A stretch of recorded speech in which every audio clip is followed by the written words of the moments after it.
Do you want to talk about what I said earlier about the legends of PH seems to stay longer in the pro scene? Yeah, sure. Because Carl T, like how long he's been in the scene, man? Since M2 he was Finals MVP, and he's still here on the top.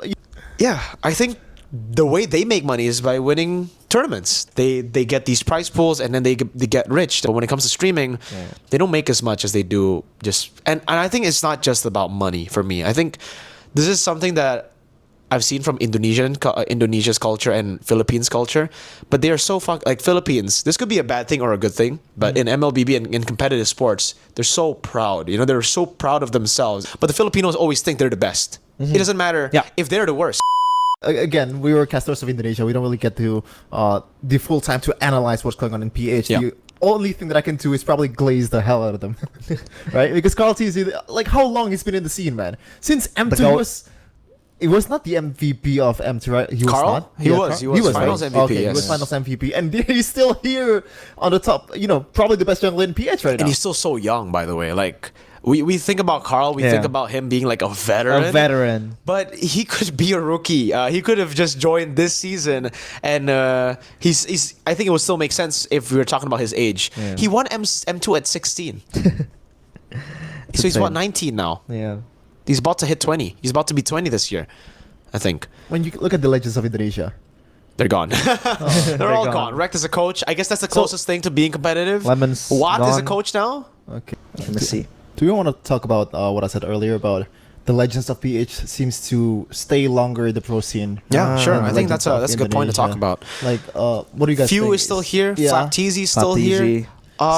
Everyone from M2. Yeah. Is Ogun a legend? Oh, technically M5, right? He won M5. He's still in it. I don't think he's as big of a legend as Flapteasy, Carl Teasy, or Few. But heck, even Ducky is still in it. Like, where's Zace? Zace is no longer in MPL. Speaking about Zace, I've actually talked about not talked about Zace, but I asked Zace about this. Like, why is PH seems a bit more competitive than Indonesia? He said that mostly because the esports culture is already built there and was the culture before MLB even begins. They had what? They were Dota, right? Before? Yeah. Well, Indonesia had those too, but not to the extent of big, the popularity of MLBB right now. So do you guys think that's the case for all of these legends retiring quite early, you know? But no, I don't think so. We're not taking a shot at legends of Indonesia, by the way. We're not taking shots. We're not doing that. All right? This is the discussion. Please. To be honest, when you're such a legend, you gain so much traction. You have so much traffic. It's much more lucrative for you to stream. It's easier for you to make money when you're at home, just streaming, compared to you having to go pro play, spin your head around the draft, performing at your best with the fans scrutinizing you. Yeah. So that's the reason why I think legends from Indonesia, they just fall off, but they choose to just not participate anymore because they're making way more money. It's much more favorable for them, much more lucrative for them. They're not playing, but they're still retaining the same popularity and the same money as well, even greater money. So is that not possible to do in PH? No, for PH, it's not as fanatic as Indonesia are. They don't have as many fans in the Philippines as we do here in Indo. I think in Indo, we are mainstream. Like, this is MLBB isn't even just like an esport. It almost feels like a real sport right now in MLBB. It feels like it's just embedded in Indonesia already. I mean, if you talk celebrities watch. If you're gonna go and probably ask for a go ride, your driver is probably playing is an MLB player. I've had that experience a couple of times, and I'm an English caster, by the way. Like, if we're all English casters here, but just yesterday I was recognized in a mall. I was recognized in Gojek. So I'm an English caster. I never expect these things because like in the Philippines maybe I would expect it more because they are the target audience. Usually they are the ones watching us. But if they know the English casters, how fucking mainstream is MLBB in Indo, right? In the Philippines, it's pretty mainstream as well. I'll be honest with you. I think so, at least from what I know. But it's definitely not as big. It's not as mainstream as it is here in Indo. So when these players go and stream, they don't tune in like they do here in Indo. In Indo, these legends get fucking hundreds of thousands of live viewers, not like peak viewers, live concurrent viewers. I agree. I think the reason MLBB legends don't stay that long in Indo is because they just have too much money. They can make so much more money as With less stress. Yeah, without being a professional. Meanwhile, there, to really make a lot of money, you either have to be crazy entertaining as a streamer. I think we've seen that like transition from VUIs as well. They've transitioned over. A lot of their content creators aren't pro players actually. Like, I mean, Dogi isn't a pro player, right? He's Akosi Oh, he Dogi, played yeah. in MPL. He played in MPL, but like, you know, it's more of a gimmick. Yeah, I think the way they make money is by winning tournaments. They make like they win M Series, they win MSC, they get these prize pools, and then they get rich. That's why Flapteasy is doing a good job, Few is doing a good job. But when it comes to streaming, they don't make as much as they do.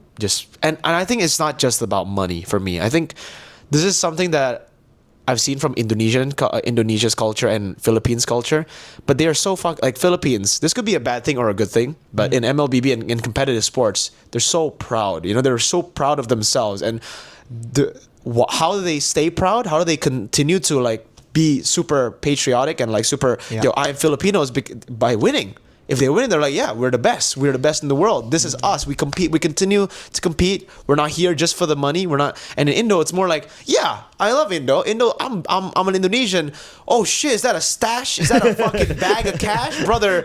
Let's go. You know, like, so it's different. It's different. I think the culture, the tradition, like traditionally as well, it's just a bit different there, where we think of money a lot more, because I think of money a lot more. It's not, you know, blaming Indonesia, because I think of money a lot more than, you know, I've been offered a few times to coach, but I'm like, no, it's not enough money. Like, no. So can we connect that to the fact that Indonesia has not been winning M Series for a long time? Mentality. Okay, here I'll tell you something that I think is real, right? I don't know. You guys can correct me if I'm wrong. Maybe I'll get hated if I'm wrong. But the Filipinos always think they're the best. It doesn't matter if they're the worst. It doesn't matter if they're 8th place. Like, let's say TNC, 8th place. They will still think they'll be able to beat MPL ID's number 1. They'll still be able. They'll think they're gonna beat SRG. You know what I mean? Mentality is very, very crucial, and that's me talking about the 8th place team. Imagine the 1st place team having the skills to back up what they think, to back up that mentality.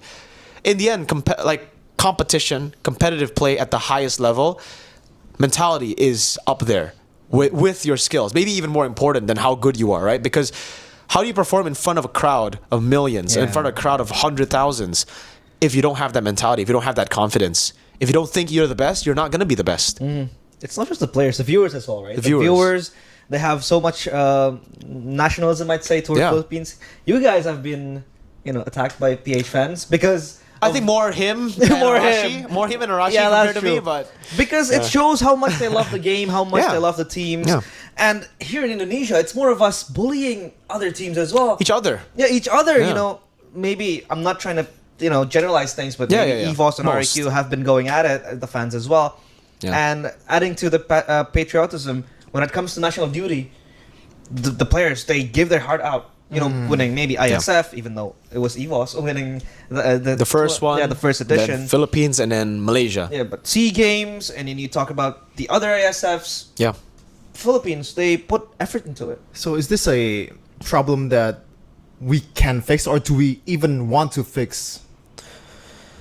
I think this problem is something that like has to be fixed. It's a long-term fix. It's not something culture, that you can. Right? Yeah, root cause. I don't think it starts from the root. It starts from like when they were kids. I think, you know, that kind of patriotism, that kind of mentality is built in a lot of the players and a lot of the people we see here today. When they were kids, it's very tough to just say you have to think you're the best in the world right now when clearly, you know, mental is something very hard to talk about. Like there's no way to just put an idea in someone's head. In the way that you wanted. You might say that and they're like, but I'm not. But what you know, the fuck is that? It's always different, and I think this is like a deep conversation that will keep on going, I think, you know.